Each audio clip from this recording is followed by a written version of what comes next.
Ésaïe, chapitre 54. Réjouis-toi, stérile, toi qui n'enfantes plus. Fais éclater ton allégresse et ta joie, toi qui n'as plus de douleur. Car les fils de la délaissée seront plus nombreux que les fils de celle qui est mariée, dit l'Éternel. Élargis l'espace de ta tente, qu'on déploie les couvertures de ta demeure. Ne retiens pas, allonge tes cordages et affermis tes pieux. Car tu te répandras à droite et à gauche, ta postérité envahira des nations et peuplera des villes désertes. Ne crains pas, car tu ne seras point confondu. Ne rougis pas, car tu ne seras pas déshonoré. Mais tu oublieras la honte de ta jeunesse, et tu ne te souviendras plus de l'opprobre de ton veuvage. Car ton Créateur est ton époux. L'Éternel des armées est son nom, et ton Rédempteur est le Saint d'Israël.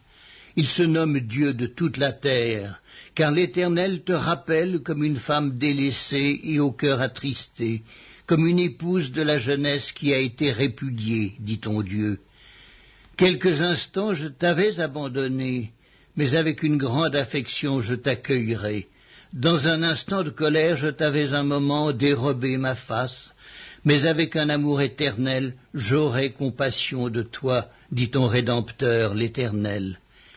Il en sera pour moi comme des eaux de Noé. J'avais juré que les eaux de Noé ne se répandraient plus sur la terre. Je jure de même de ne plus m'irriter contre toi et de ne plus te menacer. Quand les montagnes s'éloigneraient, quand les collines chancelleraient, mon amour ne s'éloignera point de toi, et mon alliance de paix ne chancellera point, dit l'Éternel qui a compassion de toi. Malheureuse, battue de la tempête, et que nul ne console, voici, je garnirai tes pierres d'antimoine, et je te donnerai des fondements de saphir. Je ferai les créneaux de rubis, tes portes d'escarboucles, et toute ton enceinte de pierres précieuses. Tous tes fils seront disciples de l'Éternel, et grande sera la prospérité de tes fils. Tu seras affermi par la justice. Bannis l'inquiétude, car tu n'as rien à craindre, et la frayeur, car elle n'approchera pas de toi. Si l'on forme des complots, cela ne viendra pas de moi. Quiconque se liguera contre toi tombera sous ton pouvoir.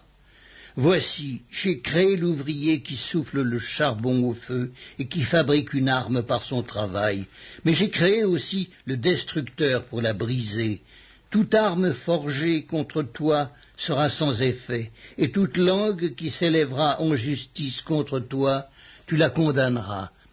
Tel est l'héritage des serviteurs de l'Éternel, tel est le salut qui leur viendra de moi, dit l'Éternel. Ésaïe, chapitre 55. Vous tous qui avez soif, venez aux eaux, même celui qui n'a pas d'argent, venez, achetez et mangez, venez, achetez du vin et du lait, sans argent, sans rien payer. Pourquoi pesez-vous de l'argent pour ce qui ne nourrit pas? Pourquoi travaillez-vous pour ce qui ne rassasie pas? Écoutez-moi donc, et vous mangerez ce qui est bon, et votre âme se délectera de mets succulents.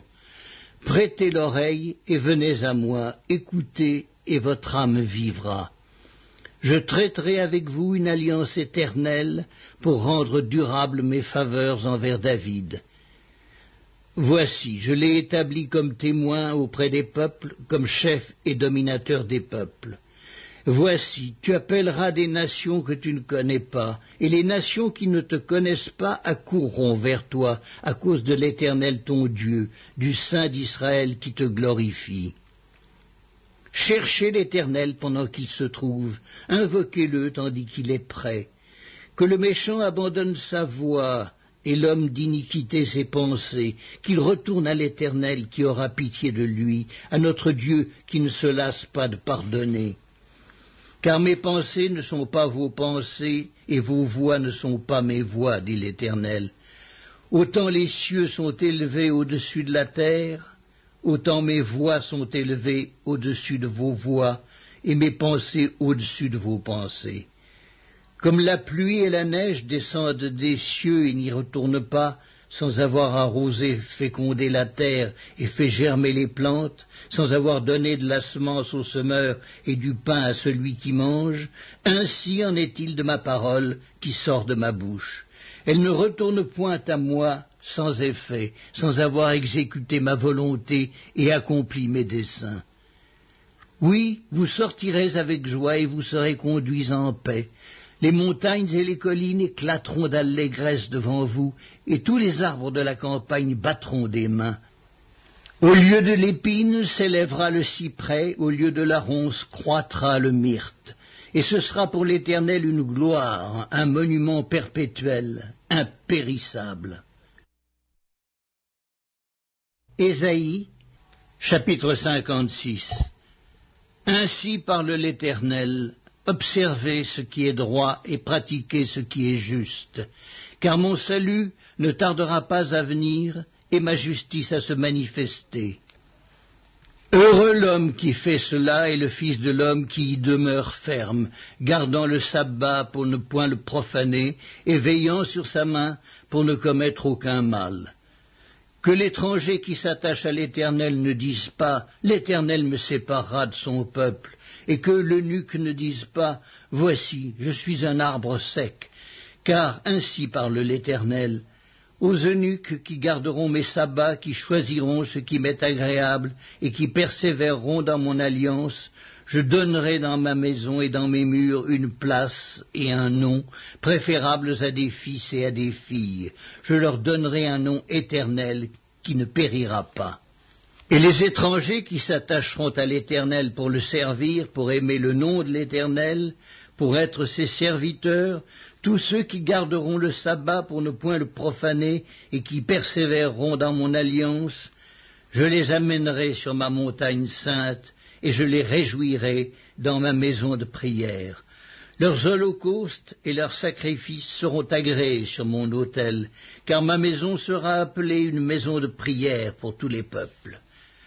Le Seigneur, l'Éternel, parle, lui qui rassemble les exilés d'Israël. Je réunirai d'autres peuples à lui, aux siens déjà rassemblés. Vous toutes, bêtes des champs, venez pour manger, vous toutes, bêtes de la forêt. Ces gardiens sont tous aveugles, sans intelligence, ils sont tous des chiens muets, incapables d'aboyer. Ils ont des rêveries, se tiennent couchés, aiment à sommeiller. Et ce sont des chiens voraces, insatiables, ce sont des bergers qui ne savent rien comprendre.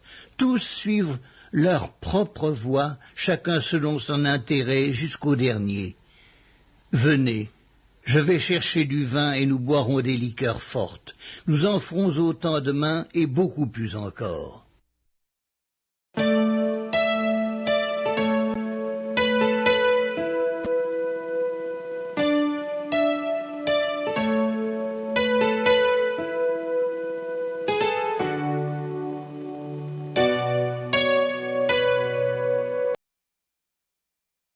La première épître de Paul aux Corinthiens, chapitre 5. On entend dire généralement qu'il y a parmi vous de l'impudicité, et une impudicité telle qu'elle ne se rencontre pas même chez les païens. C'est au point que l'un de vous a la femme de son père, et vous êtes enflés d'orgueil, et vous n'avez pas été plutôt dans l'affliction, afin que celui qui a commis cet acte fût ôté du milieu de vous. Pour moi, absent de corps, mais présent d'esprit, j'ai déjà jugé, comme si j'étais présent, celui qui a commis un tel acte. Au nom du Seigneur Jésus, vous et mon esprit étant assemblés avec la puissance de notre Seigneur Jésus, qu'un tel homme soit livré à Satan pour la destruction de la chair, afin que l'esprit soit sauvé au jour du Seigneur Jésus. C'est bien à tort que vous vous glorifiez. Ne savez-vous pas qu'un peu de levain fait lever toute la pâte ? Faites disparaître le vieux levain, afin que vous soyez une pâte nouvelle, puisque vous êtes sans levain, car Christ, notre Pâque, a été immolé. Célébrons donc la fête, non avec du vieux levain, non avec un levain de malice et de méchanceté, mais avec les pains sans levain de la pureté et de la vérité. Je vous ai écrit dans ma lettre de ne pas avoir des relations avec les impudiques, non pas d'une manière absolue avec les impudiques de ce monde, ou avec les cupides et les ravisseurs, ou avec les idolâtres, autrement il vous faudrait sortir du monde. Maintenant, ce que je vous ai écrit, c'est de ne pas avoir des relations avec quelqu'un qui, se nommant frère, est impudique ou cupide, ou idolâtre, ou outrageux, ou ivrogne, ou ravisseur, de ne pas même manger avec un tel homme. Qu'ai-je en effet à juger ceux du dehors? N'est-ce pas ceux du dedans que vous avez à juger? Pour ceux du dehors, Dieu les juge. Ôtez le méchant du milieu de vous. La première épître de Paul aux Corinthiens, chapitre 6. Quelqu'un de vous, lorsqu'il a un différend avec un autre, ose-t-il plaider devant les injustes et non devant les saints?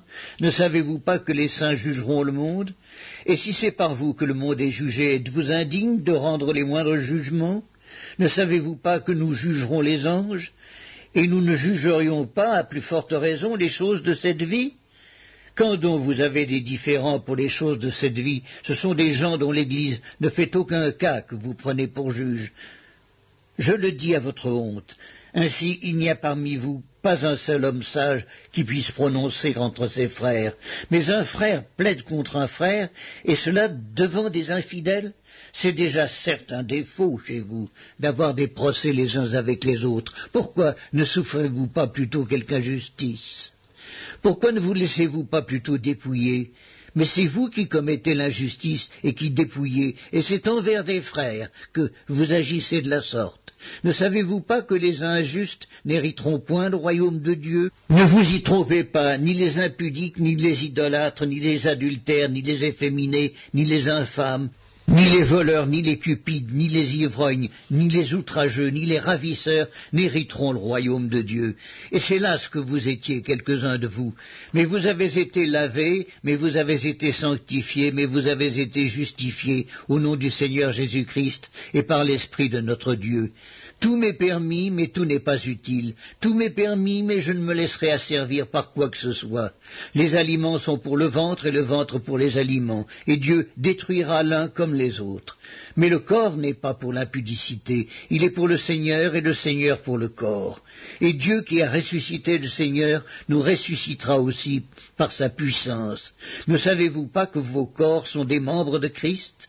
Prendrai-je donc les membres de Christ pour en faire les membres d'une prostituée? Loin de là. Ne savez-vous pas que celui qui s'attache à la prostituée est un seul corps avec elle? Car, est-il dit, les deux deviendront une seule chair. Mais celui qui s'attache au Seigneur est avec lui un seul esprit. Fuyez l'impudicité. Quelque autre péché qu'un homme commette, ce péché est hors du corps, mais celui qui se livre à l'impudicité pêche contre son propre corps. Ne savez-vous pas que votre corps est le temple du Saint-Esprit qui est en vous, que vous avez reçu de Dieu, et que vous ne vous appartenez point à vous-même? Car vous avez été rachetés à un grand prix. Glorifiez donc Dieu dans votre corps et dans votre esprit qui appartiennent à Dieu.